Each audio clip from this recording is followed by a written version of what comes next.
All right, thank you everyone for coming to Video Edited Now What?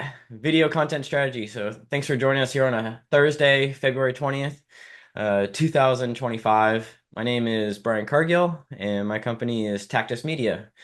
You can find our website at tactusmedia.com, and there I'll have the presentation. Freebies are on there, how to get in contact with me, learn a little bit more about video content strategy. But I love being a resource to help educate and teach people about video, not only how to produce video, but what do you do after the fact? So, how do you distribute, promote, and cross-pollinate? So, let's get right into it. So here's the agenda. My company, Tactus Media, founded 2019. We've been around for 5 years. And you can go on the website and see a lot of our services. Actually, it's on the next slide here. Video services, we do video creation. We can do a brand assessment, see kind of where you're currently at with all of your marketing and brand alignment, and give you a grade, and then help you move from, if you're an F student, maybe all the way to an A, or sometimes just it takes like a whole year to go from an F to a D, or from a D to a C, depending on how you want to build out each of these different platforms.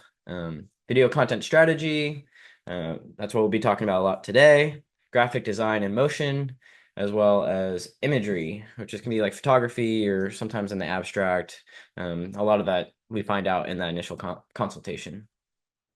Anyway, in this presentation, we're going to talk about that first video recording experience. That was kind of the takeaway from our last presentation. So if you weren't here for Video Marketing 101, you can find that on the Tactus Media YouTube channel and on our website. But that's a good opener for this kind of part two or follow-up segment that we're going to be talking about today. But in that presentation, we kind of talked about marketing in general and really honed in on video, the creation process. But then today, we're going to assume you already know how to make a video. Now, how do you maximize that content? And yeah, we'll dive into that. But video marketing and branding, we're going to review that from last presentation, and then the different types of content that are out there. So whether that's static, movement, video or motion, iconography, and then how do you map this all out together? How do you have this map and work cohesively together? And then talking about AI tools, can't talk about that buzzword in today's presentations. Gotta recognize the artificial intelligence out there. So I have a few tools that I will recommend, and some that I use in my daily practices. And then how to cross-platform. I said pollinate earlier. That's a fun term, but promotion across different avenues. So does your YouTube channel speak to your website? Does your website speak to your social media platforms? And then, we won't go into much email marketing, but does it even tie into your email strategy as well? And then we'll do a case study example of like one piece of content and the journey that it takes to get to the viewer or your audience. And then briefly analytics. I think that could be its own presentation, so we'll do a follow-up on that, and then open up for Q&A at the end. So let's jump right in. So we already saw this slide, and this is the top line is the services that we provide at Tactus, but something I'm really proud of is the industries that we've served over the last 5 years. And this is just a small segment. There's actually even more, but these are some of my favorite that I enjoy working with. And you can see professional services, really proud of the environmental nature work that we've done, and sustainability. We've done a good amount in construction, kind of consumer goods, tools and hardware and what have you. And then during COVID, events went away, so we're bringing back events, which is awesome. And there's some fun categories in here, like getting to work in sports and home and garden and whatnot. So anyway, you can see examples of our work at tactusmedia.com. And so some of you, if you were here at the last presentation, this is a slide from previous. I kind of enhanced it a little bit, but you can't talk about video and you can't talk about marketing on their own. You kind of break them both down. So what is video as opposed to email or blogging or traditional marketing avenues? Well, video is an opportunity for you to showcase your personality.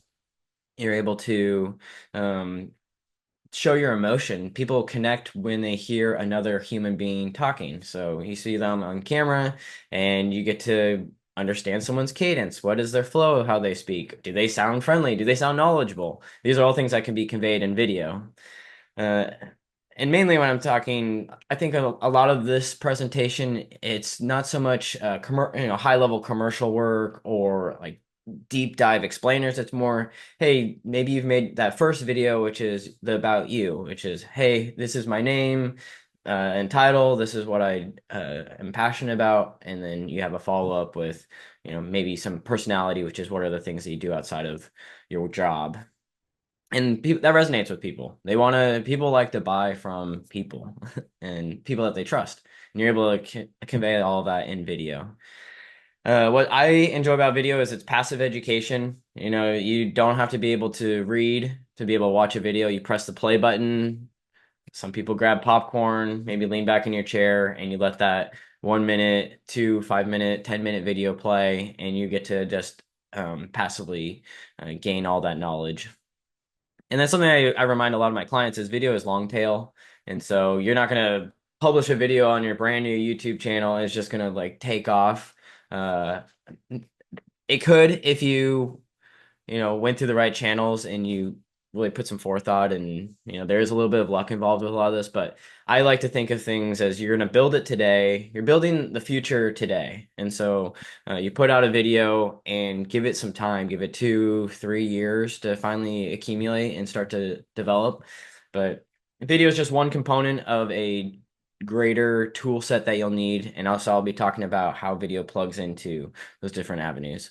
And then bonus, it's highly repurposable, which we'll be diving into in this presentation. Is just, from one video, you can get screen grabs, you can pull the graphics from it, you can do behind the scenes. And so that's what I really enjoy about it. Whereas it's a little harder to do that. You're writing a blog post, maybe you had like a little side thought that you put in as a Instagram post, but I would say video, it just feels a little bit more intuitive that you get all this content. And I'm a type of person that likes to maximize, whatever it might be. We have one more person joining us. So we have Zihan joining us. Hey Zihan, we just started our presentation, but I will keep rolling with things. So to get you up to speed on this, I'll just briefly get you up to speed. Here's our talking about video marketing and branding, how to take that piece of content and maximize it, and then how to put it on different platforms. And we'll be talking about a content journey. So right now we're talking about video marketing. We just finished talking about video. If you're here, I assume that you understand kind of the power of video and that it's just captivates an audience and you're able to educate and entertain people for a long time, much longer than you would on text or just imagery or social media, any platform. Anyway, talking about marketing. So you can make a video. When I was a kid, I first started out, my first videos were just in the backyard with buddies. Like my friend said he could do a double backflip, so we filmed him trying to do a double backflip until he finally did it. And that was really fun, but there wasn't a lot of intention behind that. So I was doing the video part, learning it, but then what's the intentionality? And I guess maybe if I were to use that example, it's like, hey, maybe if we were going to create a gym, a gymnastics space. And so we were creating that video as like a little piece to get people enticed. But then we would, they'd watch that video and they'd maybe go to our website and then they'd sign up and become a customer. So there's more intentionality behind marketing, a video marketing, that you're going to film it and then it has a purpose. And in last presentation, we talked about a call to action. So what action do you want someone to take after they watch your short clip? And the next one, how does it connect to the overall strategy? So today we're only talking about video marketing, but there's overlap between video marketing with email marketing, with social media marketing, some traditional avenues such as, if you want to go to network television, and we'll talk more about that in the follow-up slides, and then how do you promote? And we'll be talking about cross promotion in the next few slides. And then I'm just going to talk about this one briefly. We dove really deeply into brand last presentation, but I always enjoy talking about this. So what is brand? It's at the very forefront. I think a lot of us think of it as that second tier, like it's your logo, it's your mark. And it's a lot more beyond that. And I think first honing in on culture, I'm taking a class that's teaching me how to dive deeper into the values. What are your values of your organization? What is your ethos? Um, Kind of what are your morals? What do you believe in? What do you stand behind? Um, and from every single aspect of your business, what are you doing to be sustainable? What are you doing to be inclusive? How are you opening up to different communities and, I don't know, lending a helping hand and, I don't know, being responsible. And that can be in a lot of different ways, fiscally, sustainably responsible. Language, how do you speak within your organization? Every organization has its own kind of codes and, jargon that they use, systems in place, what kind of platform, what kind of software you're using, and then graphics. We talked about, we think of a brand logo and a mark. What are the colors they use? What are the fonts? That's all in the style guide. What are the type of icons? And then text. Every blog post or newsletter should have its kind of its own tone. How do you speak to your audience? And is that really professional? Is that very casual? Maybe somewhere in between? And then the last tier here is audio visual, and that's what we're talking about with the video. Maybe you're doing a video podcast, but how are you showing up on these different platforms and trying to make that all look uniform across the way? So that's maybe using consistent colors, using consistent fonts. How do you structure the layout of your different designs for maybe a social media post or something on your website? And I like this quote here at the bottom where they say, "What brand is what they say about you when you're not in the room." But now with the age of the web and social media and having your own site, it's what people learn about you when you're not in the room. I can only imagine how many potential customers I've had where uh, they learn of they hear about me, or I meet them like at a presentation or at a networking event, and then later that night at 1 a.m. maybe they're looking at my website, or maybe they're learning about my YouTube channel. um yeah, and I'm looking at the chat here. This sounds like it's some good discussion. Excited to have you here, Zihan, and thanks Trent for kind of getting the ball rolling. Here to develop some educational materials. Awesome. Yeah, I'm all about education as well. That's what most of this course is going to be, or this class today is just talking about video in kind of the most basic, fundamental components, but how we can continue to like kind of maximize what you do with one video. But I'm going to open this up to, I want this kind of be somewhat interactive. I'm going to open this up to everyone here. And it's okay if you didn't do like the exact homework that we kind of talked about, which was, the challenge of filming your own video, using those key points, picking a location, pressing record and editing and going through all. But I'm hoping some of you here, if you didn't do the challenge, is okay, but maybe you can just speak to like what your first video filming experience was like. Maybe Trent, do you want to get us started? Sure. Hello, everyone. Gosh, video for me goes back probably to high school.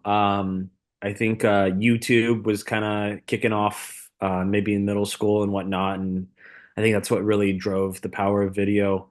Um, but I would say some of my first early video segments were my my basketball games that I would play in sports, and also my track and field meets. Granted, I was the one that was getting recorded, but my actual recording myself, I actually did a funny, cool video of me making my college decision where I was gonna choose to go to college.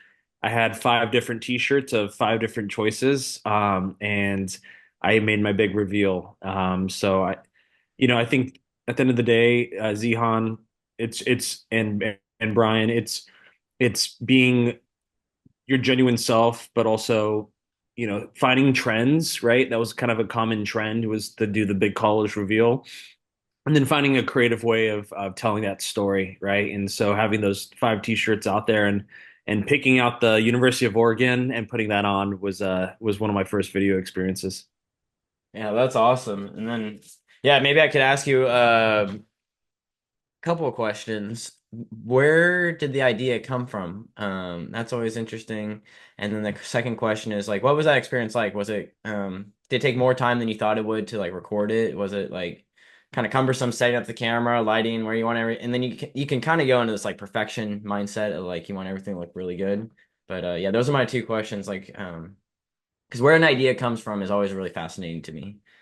Yeah, and yeah, Brian, great question. And Zihan, I'm sure you've seen this, but a lot of times video ideas and concepts are just like crowdsourced, right? You see something cool that someone else did, and then you want to do your own version of it. So I think that was when college students were starting to be, especially football and basketball players, they were starting to make their decisions by putting on a cap, right? So I wanted to do my own version by putting on a t-shirt. In terms of video logistics, oh gosh, this was like, this might have even been before iPhone days, or iPhones were just kind of getting popular. I think we used like some portable camera, very low budget. Didn't really think about lighting or anything. But at the end of the day, presentation's huge. You want to make sure things are aligned right and centered and whatnot. So I've come a long ways from my video background. Yeah, that's awesome. Yeah, thanks for sharing. I think that is cool. Kind of where does inspiration come from? And then yeah, that whole like initial process. Like I know my first videos were very memorable in my mind because it just takes a lot of um time and effort and more than I would think. But I remember so that's like kind of the caveat with a lot of this. Like if you have a passion for video, it doesn't feel like work as much, which is nice. So like maybe you spent like 2 hours filming and then you spend another like 7, 8 hours editing. But if you really like this kind of stuff, you'll get into a flow state and it kind of doesn't feel as much like work, which is cool. I would imagine it's the same for writers. Like it's not hard for if you're a writer, blogging for hours on end isn't really a challenge. Whereas for me, I have to kind of come back to it every single day. I got to spend like 15 minutes at a time. um, okay. Zihan says Mike is out.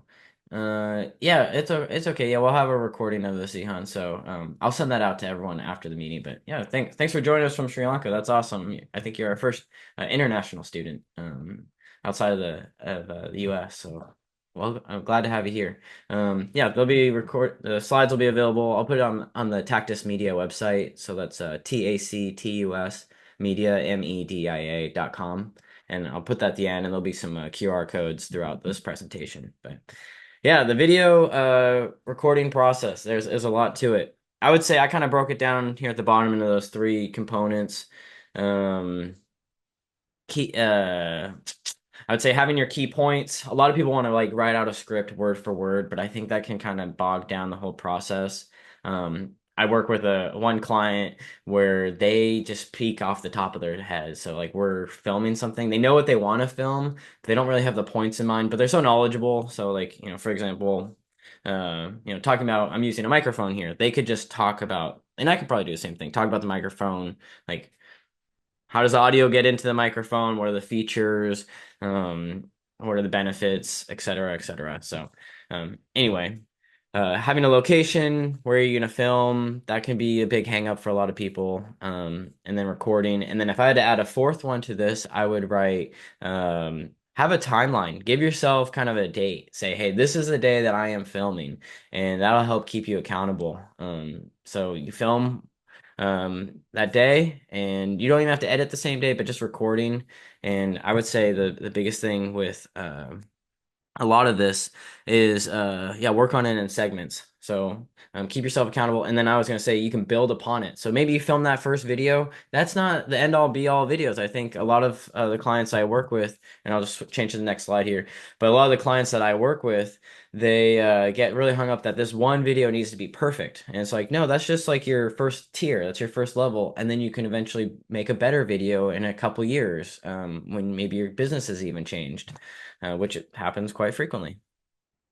So then, so maybe let's keep it within that first video. You film that first video about you, and now you actually have all this subsidiary content that's awesome to be able to use for your social media and other platforms, maybe put on your website. But the first one is behind the scenes. So while you're taking that video, maybe you do what's your setup look like? Maybe you do a time lapse of you doing your whole presentation.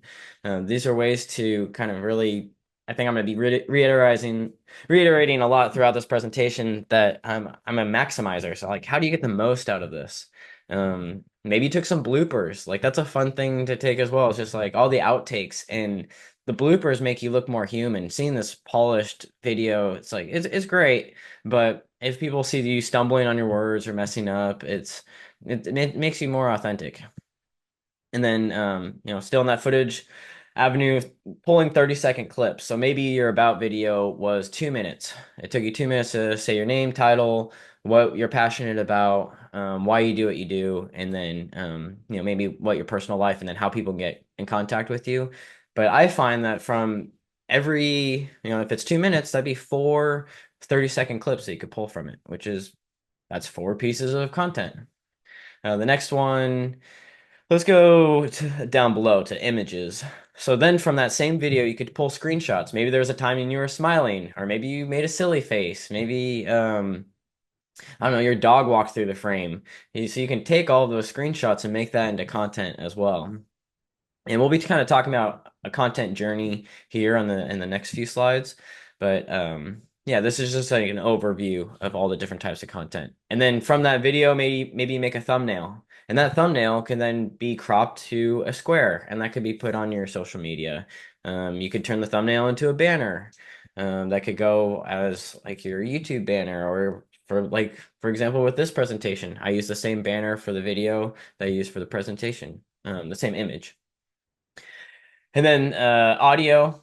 This one, not quite as much, but you could pull away the audio from your presentation and then just put like a static slide over the top of it. And maybe you've seen this on social media, but it's like you'll see people add kind of the wave bar of the audio file. And so just kind of giving you some general ideas on how to brainstorm beyond. And maybe you take the audio from the bloopers and you put that over a static image. So there's a lot of components here. That's what I like about video. Oh yeah, I got a hand raised, Trent. Yeah, one thing I want to share in terms of the screenshots and thumbnails, I think it's so important as a video creator, Brian and Zihan, um, just how clean that thumbnail looks, right? Brian, I don't know if you can share maybe if there's any external tools on how to like get just like a beautiful template for your YouTube thumbnail, but that's the step to get that first click is like how good does that thumbnail look before the Hmm. video even plays. I've worked with a couple companies in the past, Flow Sports being one, where we just had this really good standardized template and it was very consistent across the board. And people knew if they saw that template, they were clicking on a Flow Sports video. So I just want to emphasize that that thumbnail is super big. So I don't know if you have anything to share on more on that. Oh, totally. Yeah, that's super helpful. Yeah, thanks, Trent. Yeah, I'm gonna be talking about templates like kind of in a later presentation, but the two things I was hearing is kind of like making it look nice and high quality. And so like what gets people to click on your video is that thumbnail. And so having what I've learned is having some kind of face on there, showing emotion and making it as simple as possible. Like, what am I going to be watching in this presentation? So, having some kind of emotion, explaining clearly, maybe with some text, what they're going to be watching. And then, yeah, making templates is huge. You'll save so much time. I'm going to dive more into that in a future presentation, but just giving you kind of a general overview. How I like to set mine up is I put the title in the top left corner so it doesn't get cut off by. So if it's on YouTube, and a lot of this presentation I'll be talking about YouTube.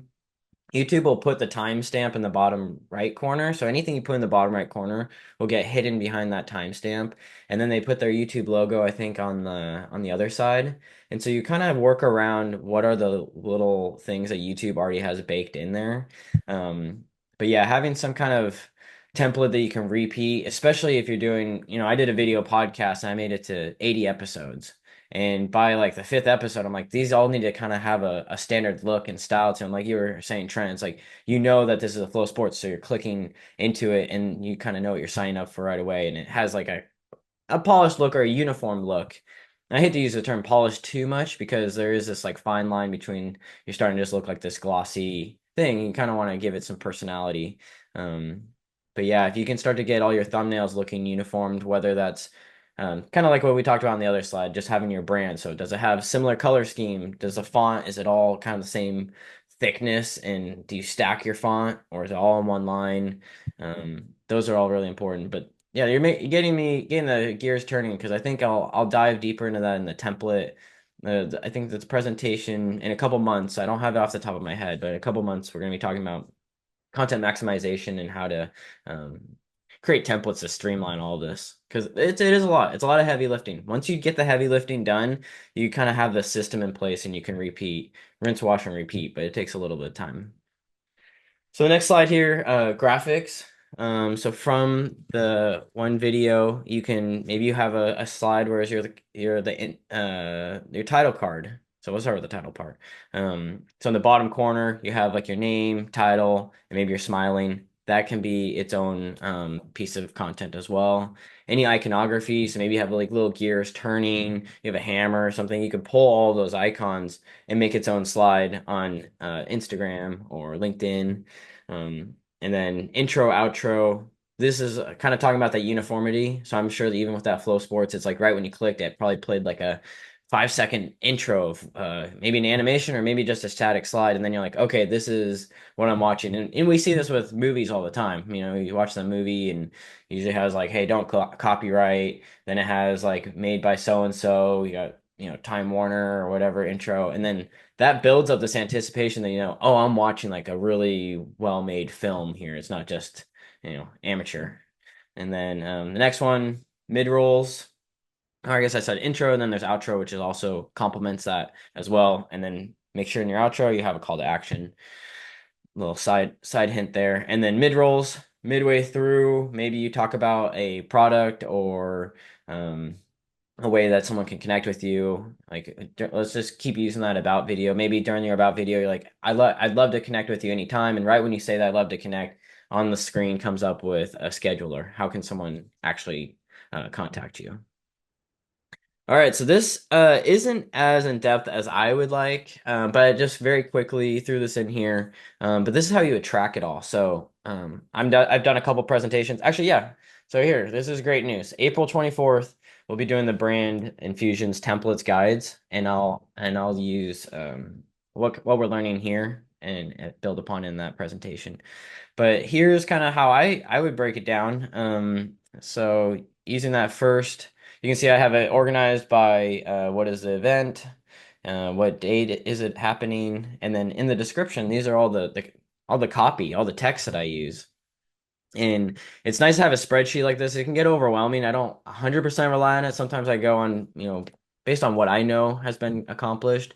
But yeah, it's just a good way to give you a bird's eye view. So in here, I have a link that you could click in, and then I can see all of the text that I've written for the webinar. And we'll stick with Video Marketing 101, the first one we did last month.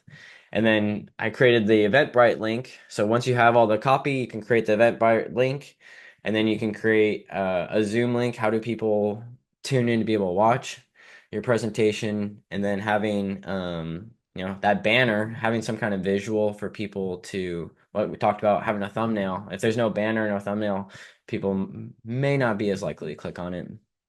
And then I made it available on my website, and then making an Instagram post. For the first one, we didn't have an Instagram post, and then didn't have a January newsletter, so we kind of dropped the ball on those two. But yeah, just recognizing and acknowledging that it's there.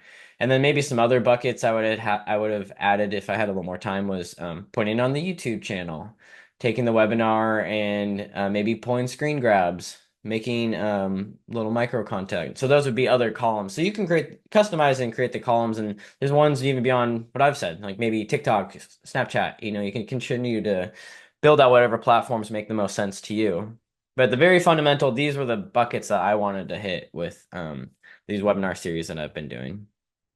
So got a little snapshot. March 27th is our next one, adding video to your marketing and sales toolkit. And then April 24th, we'll talk about those templates and guides and how to get the most of your content. So here's content type number one, which is yeah, we just talked about here all the different types. So let's do a deep dive on three. The first one would be like behind the scenes. So here's a day in the life, me and my lovely wife Emily, who were doing some editing late at night, and I was just like, hey, this is a good time to just snap a photo. It's like just we're not all dressed up and everything. This is what a day in the life looks like. Got some Play-Doh on the table because we got a little baby running around.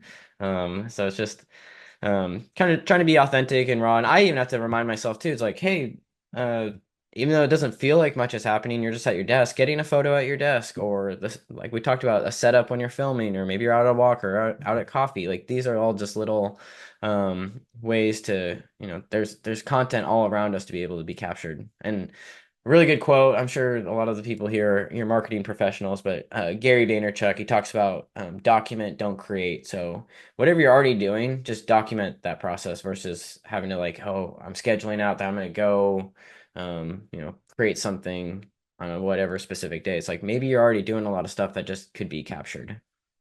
And then I added for everyone here, this isn't a public link on my website. You kind of have to type in this exactly, but tactusmedia.com/free, and that allows you to download a storyboard template. You'll also see the Valentine's Day giveaway this month, which was some social media templates for Valentine's Day, so you can just I guess you have to use it for next year, but it was one of our giveaways. And then sneak peek, there'll be a giveaway in March as well. So that's something worth checking back to that /free website channel. So yeah, fun giveaway, and that's something you can do as well. Do giveaways for your customers to, they call them samples. It works they do it at Costco because it works. You're already there, you eat their samples, and then you wind up, you may or may not buy the product, but you're less hungry or you know about it. It builds awareness. So I try to do something similar in the digital space. Here's content type number two. So this is for, you can scan the QR code or you can go, actually that's the only way you'll be able to watch it. This video is not public yet. I'm working with a customer, a client, and his name is Stefan, and his company is called redthumb.com. And what they do is they sell gardening products as well as like gardening education. So Zihan, you talked about education being a big part of it. Well, video is huge for him to be able to educate. Yeah, he could write, all of this into a blog and do a newsletter, which would be fine. But what makes Stefan unique is like playing to his strengths is that he is has a great personality, big personality, easygoing, well spoken, and so being on video probably makes the most sense for him. And what I did is, here's the whole his about video. So he said, "Hi, my name is Stefan.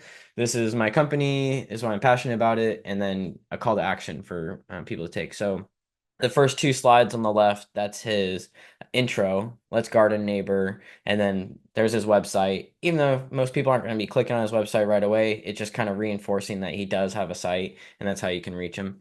And then these are just screen grabs that could be used as social media posts. There's him sitting on an Adirondack chair with his dog on the right. The next one is him pointing at his logo. Like these could all be used as either thumbnails, social media post, and yeah, the next one is him kind of mid speaking. There's his product there, which is a vermicompost tea. He explains how he makes it. And then, yeah, I thought this was landed on a good spot. At the bottom, we captioned the whole video, so there's the text that's on there. But I think in this case, it works where he says, "And figuring out how to get more invested," and that's what people are doing. They want to invest in their gardening and invest in their knowledge.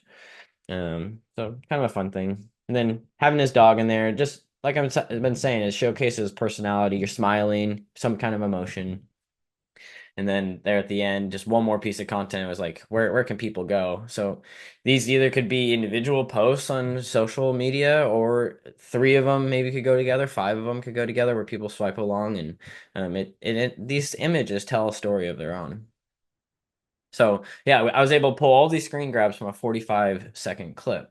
So I don't know. Yeah, every second there's 24 to 30 frames made. So technically, if you have a 10-second video times 10 seconds times 30, you would have 300 different frames that you could use, but not all of them are usable. All right. Content number three, and then I'm going to take a little water break. Oh, thank you, Trent. I think it's important to repurpose content in different ways since there's a huge time commitment to record videos. Yes, yes. So I like to think of videos as like a pillar content. So you took all that time to make that one pillar, and a lot of resources, energy, money used to make one piece of video. So yeah, how can you extrapolate and pull out all the great pieces of content that can, I don't know, get the most bang for your buck? Okay, so content number three is like 30-second clips that can be pulled. We've talked about this. I like to use this platform, and on the next slide, we'll talk about more AI tools. But I use Opus Clip, and it's really sleek. You can either upload a video directly, or you could use a YouTube link and plug it in there, and then you can designate, hey, do I want this to be a 30-second clip, or do I want it to look for 3-minute clips? So you can put the exact time length that you want, and then it'll create it to this vertical format. So I come from the world of video or film where it used to be horizontal, and being able to cut to that vertical for social media is so important. And the way to do that is either you'll see on the left and the right frame here that it's been cropped from a horizontal in, or you can punch it down. So in the middle, they've maintained that wide, and you can kind of put a blur on the background. But these are the kind of the workarounds to be able to um, kind of funnel in that previous style of filmmaking where it's like horizontal into this now vertical format. But Opus does all of that. You do have to go in and update the captions sometimes, or sometimes it looks a little wonky. It's not just 100%. I think we think of AI as like, hey, it's gonna do everything for you, and it gets you about 90% there for a lot of things, and then you need to kind of refine it. Specifically if you're working in an industry that has specific jargon, like the computer's not going to be able to pick that up every single time. Oh, yeah, we got a question, Trent? Hey, Zion and Brian.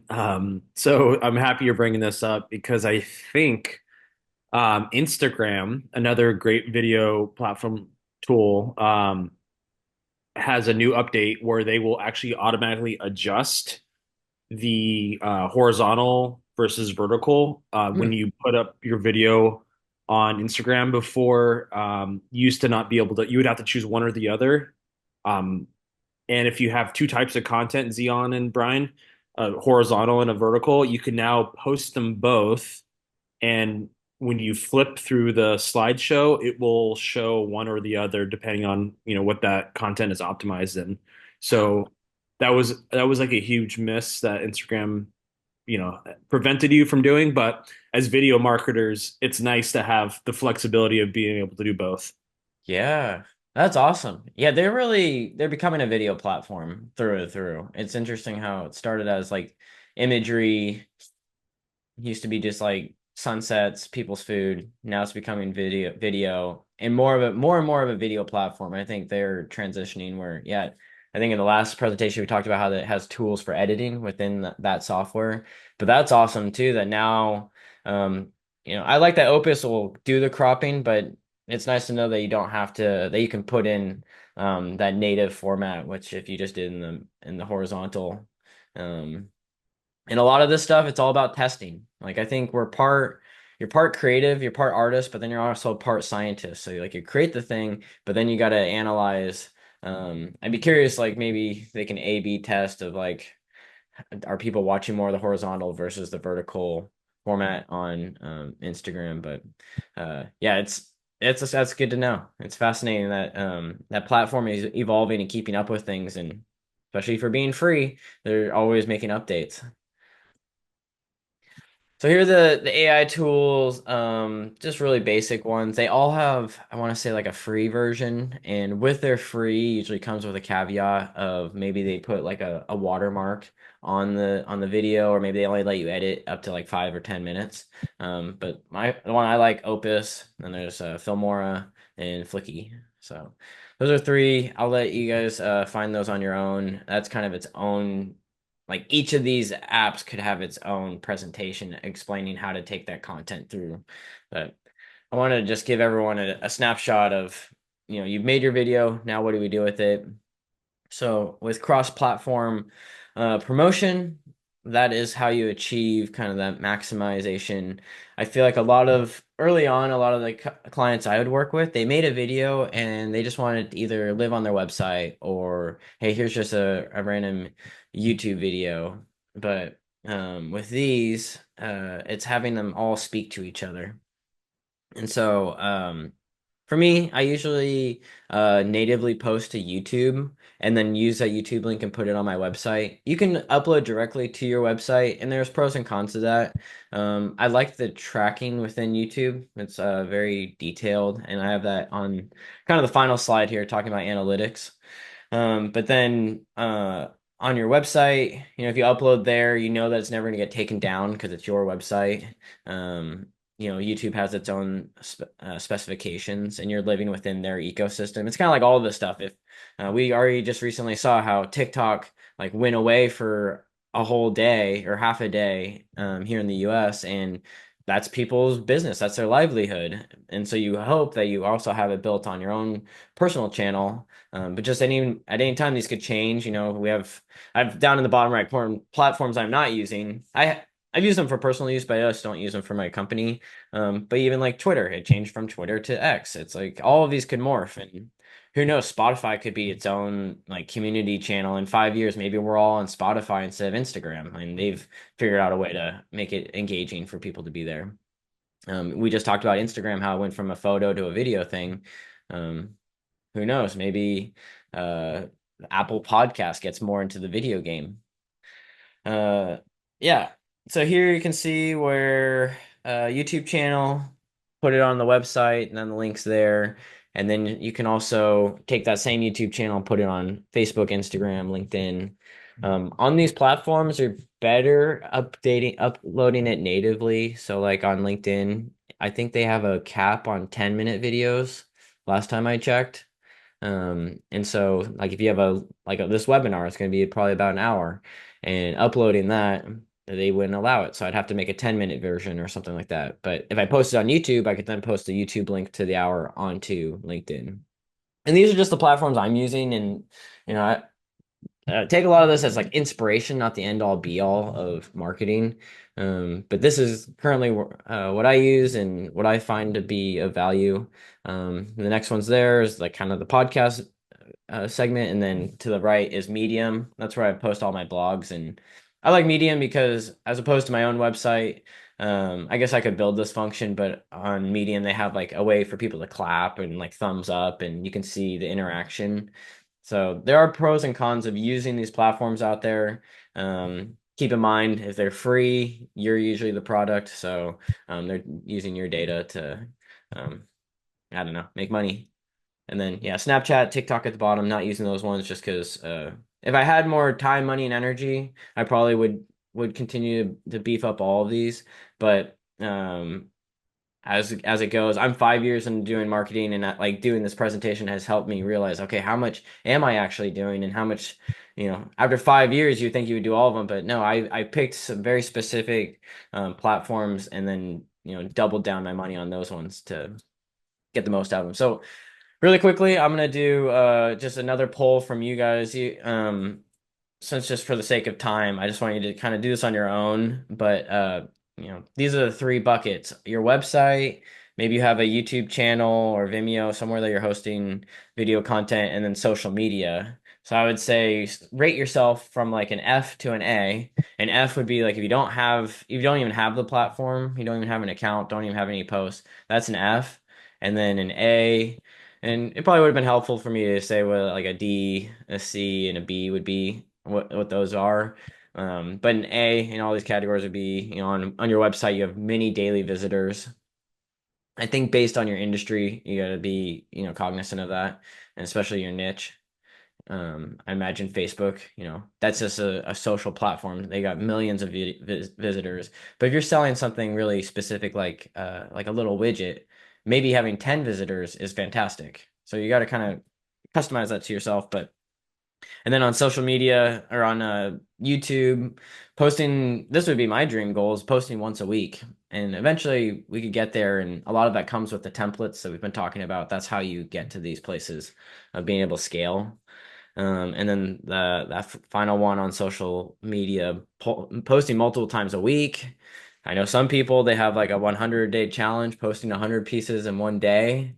But yeah, these are doing things at scale, and I'm hoping from this presentation you're getting some ideas on how to pull different pieces of content. Nice, thank you, Trent, for in the comments. Probably a B. Post more. I could post more and track my analytics more. I'm still looking to use word of mouth for my website and visitors. Yeah, and that's the thing. A lot of this marketing, it's like having it there. So like if someone goes to your website, they can learn more. But I would say, even for myself personally, the strongest marketing is word of mouth. It is by far because people they trust their friends or whoever refers you. So it's not just like you, it's also this third party that they felt comfortable, someone vouched for you. And so um a lot of times people haven't even seen my work, but because they trust the word of mouth from someone else, they work with me. So that's a tougher one to kind of quantify. But uh, for some of those, it's like also this is where I was gonna go with it. With some of it, it's also having the follow up. So if someone wants to work with you, having the website, so then they can go to, or if they don't want to work with you right away, maybe they subscribe to your newsletter, so that way they can get updates and they remember. So it's just kind of being at the top of mind. Okay. Just for the sake of time, I'm gonna fly through this one. This is what Tactus Media, what we currently use. So from like video focus to least video focus. So on the left, YouTube, on the right is a blogging platform. Um, and then this is like where we get most of our traffic from. A lot of people have seen our YouTube channel and then they come talk with us. LinkedIn, perfect for our platform. We're working with marketers. Some of these other ones, Pinterest, a little more static. And then audio, obviously, audio and blog or text heavy on those other platforms. I'm gonna take a quick drink of water and then we'll talk about the content journey. We have a few more slides. I want to definitely get to analytics and then we'll have a short Q&A at the end. So this is the content journey. So say you made that first video, your about video. This is what gets exciting is you can post it directly on your website or you can post it directly on Instagram. You can post, I guess I should have another line here, but you can post it directly to YouTube and then from YouTube, post it to LinkedIn. And all these arrows are pointing to your website, which is exciting. And on the next few slides, we'll talk about backlinks and like kind of the impact of how many, when you post one piece of content, how many links are actually now pointing at your website. And then once they go to your website, you'll see here at the bottom, you want them to take an action. So your website should be optimized. And then, this is web marketing, which is just another segment. And this is where you hire someone that's really good at web development. But they take an action. So for me on Tactus, it's like I want people to go to my website and then fill out a form, which helps me better understand what kind of customer they're going to be. Um, in the past, I've had a scheduler. So maybe you have someone just already schedule. I use Calendly. There's a few other Acuity, I think is another one, but you can schedule and sign up with someone, and then you don't even have to, you know, this is getting pretty in the weeds, but some people they'll have an administrative assistant who does all the logistics and schedules. But if you use some software, people can just go on your website and get in contact with you right away. Maybe you've used that for like, you get a haircut. There's some barbers that you can schedule with them just through a website. Maybe you want someone to make a purchase, take an action, become a buyer, and then maybe they don't want to spend any money, or maybe they're still learning. They can join your newsletter, and you can do follow-up touch points. Email marketing is still super, super powerful. And then the final one is become a subscriber. So maybe they subscribe to you on one of these platforms that are above, and yeah, it's just kind of keeping that door open, and keeping the conversation going. Um, sometimes people already have a provider. Maybe we'll talk about video marketing since that's my vein. Maybe they already have a video marketer that they're working with, but I want to be at the top of mind for them when they don't have a good relationship with them anymore. Maybe the person they're working with no longer is no longer working, so they need someone new. I want to be at the top of mind for them for when they want to reach out. And this is a two-way street. It's kind of me reaching out, outward bound marketing, and then versus inward bound versus people that are going to reach out to me. And usually you get better results, someone seeking you out versus the other way, which is, doing the ask. Okay, I know we're getting kind of low on time. I'm going to jump through this one. Where do you host your video? I think we've kind of talked about this quite a lot. You can host on your website, YouTube channel, and then from there you share that link onto other platforms.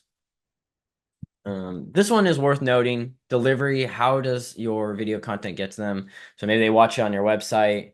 I put email marketing here with I use MailChimp.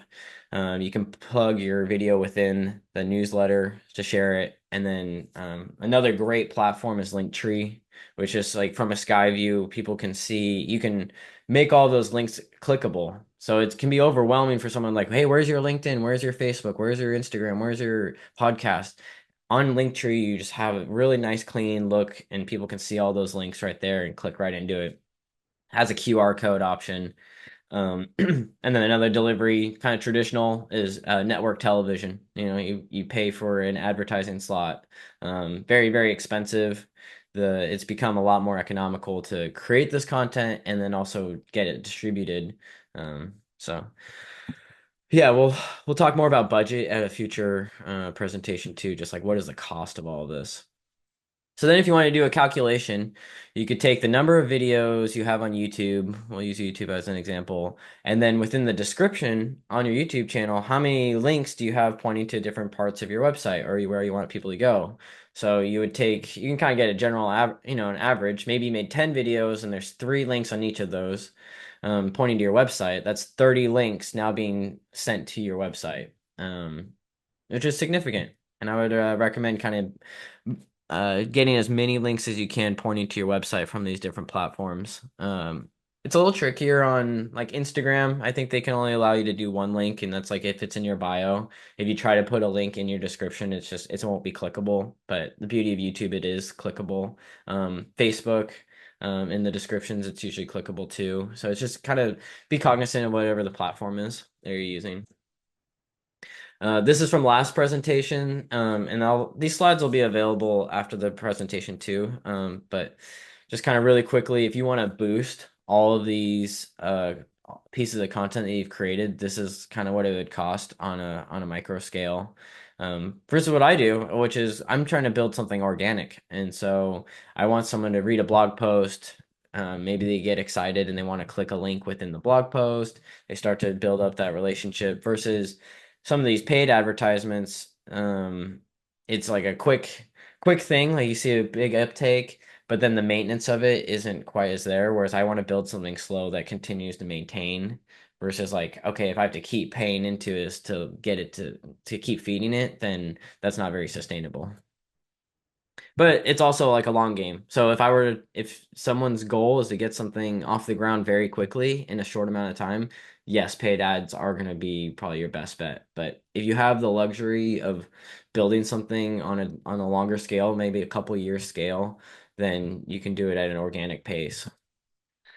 Here's a case study. I think we talked about this in the last presentation, but this is Steve who rode his bike from the West Coast to the East Coast, and along the way, he was sending me content, and I was putting it on these different platforms and getting all these platforms to speak to each other. So, and then eventually send them to the website. So the website, it's no longer up anymore, so you can't find it, but it's called bizinmotion.org. And so people could go on YouTube and it had the whole library of every single day that he was riding, he was making a new video or doing video updates along the way as he rode his bike from the West Coast to the East Coast. And wound up being a lot of videos, but the goal is someone would watch maybe one video and then they'd click the playlist to watch all of them. And then if they wanted to donate or follow up more on Steve's journey, they could go to the website and become a supporter. And then from each of those videos, I stripped away the audio and made that its own podcast with an audio intro and outro. So just kind of maximizing that content. And then taking those clips and screen grabs, we're able to put that content on Instagram and Facebook as well. I think this was before kind of the TikTok takeoff days. And then this is kind of our last slide before Q&A, but analytics. And I think this needs to be its own presentation, but really quick, I just pulled this morning from my own Tactus Media, and there was some personal content on there too. You'll see in the first couple slides here, but over the years, started in 2018, the channel saw a uplift, and we haven't been producing as much lately. The last few pieces of content were the video podcast, but I think that's okay because it's still gaining traction and people are still finding the content and watching at their own time. And you'll probably see here, hey, there's not like thousands of people watching, but that's okay because my audience is very specific. Like I don't need thousands and thousands of people watching. I need someone that is maybe a marketing director or a business owner or an agency owner to watch it, and then we can work together. More on the analytics. It shows you this is on the back end of YouTube. You can see the amount of views, average duration. Some of the average duration stuff can be good because you see if there's a drop off at a specific second, like, hey, maybe I need to put something more interesting at the 15-second mark. Maybe I need to add a mid roll partway through. It's just kind of keeping that audience engaged and tracking some of that drop off, and then you can see average percentage viewed. um and this is analytics. It's like you kind of got to click in a lot of these, and seeing trends is a big part of this. So like what trends are you looking for? And a trend can be on a short scale and on a longer scale. What is the trend in this quarter that we're seeing? What is the trend over the lifetime? And then the bottom right corner, yeah, it's not as big as I would like, but this is where people are watching your content. So there's just like a couple analytics I pulled. This one is like a lot of people are watching it externally, not on YouTube. So what that tells me is that they're on maybe my link tree and watching the video from my link tree, or maybe they are watching it within another platform. So maybe it was a YouTube video that was shared on LinkedIn, but they're watching the YouTube video on LinkedIn and not actually on YouTube. So this is all customizable to you. And so when we work with our clients, we'll give them kind of a weekly status update of their analytics and try to look for those trends and help them make better decisions based on the information that you're finding. Because, and then a lot of it, I guess my last caveat is like kind of that long tail, thinking about things on a long term. How did your 1 year look, and not just how are things in a week? Because good things take time. All right. Yeah, I'll open it up for Q&A. There's a couple more slides. I'll talk about my upcoming events, and I will talk about how to get in contact with me. But I'm gonna stop the recording now